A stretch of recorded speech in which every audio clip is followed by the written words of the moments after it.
And welcome back to Ozarks Live. You know, we've been checking in with Mr. John Sellars about once a week to share with us a piece of history about Springfield. Yeah, and this week we're learning a bit more about historic Route 66, so take a listen.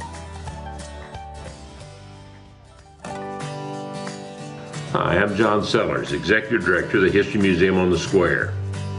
Last week, if you remember, we talked about the early days of John T. Woodruff in Springfield. The time when he came here as an attorney for the railroad in 1904, and his building of the Woodruff Building and the Colonial Hotel and the building that was the Frisco office, and his early activities. Well, after he completed all those, he became involved with a group of business people who wanted to build a new series of highways across the country, north, south, and east and west, that would make travel much easier and easier to mark out and use maps and so on to get across the country, to help people build and use the new automobiles that were becoming so popular to travel across the country. And he got into a consortium with another group of people from Oklahoma and Illinois and so on that were wanting to have a highway from Chicago to Los Angeles through Springfield that would be numbered 60. And so they petitioned the government to get the number 60, and they were awarded that number at first. But then after some politicking from some other states, the number was taken away from them and they were offered number 62. Well, they decided they didn't like 62. They didn't want to be second of anything. So they were sitting on their thoughts about this until April of 1926, when they met here at a hotel, at the Colonial Hotel that was John T. Woodruff's. And they came up with the idea that 66 sounded good. It was catchy, it looked good. And so they sent a telegram from the hotel here asking that the number 66 be awarded to them for their highway from Chicago to Los Angeles.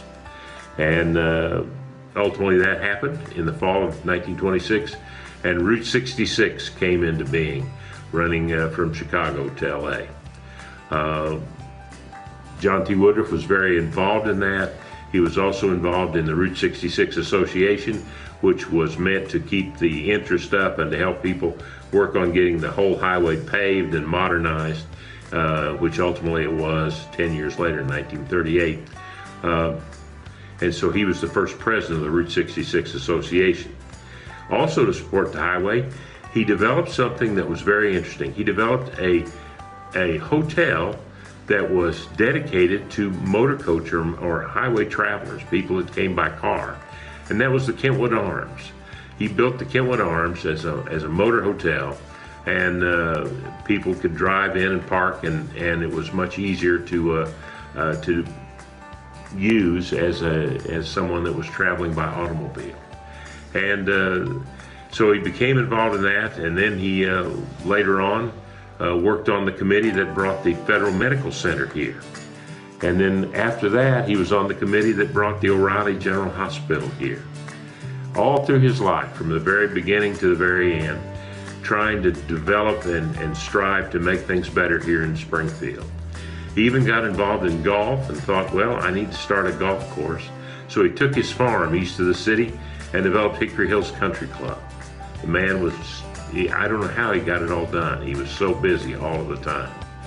So that's the rest of the story of John T. Woodruff, a man of amazing impact on the city of Springfield, who gets very little recognition for it, I feel. You all have a wonderful day. We'll see you next week. There's so much about our history that we don't know and appreciate. I never knew. John Sellars is amazing. He knows everything, He does. I swear. If you see him on the street, just ask him something. He'll have an answer. He's amazing. 100%.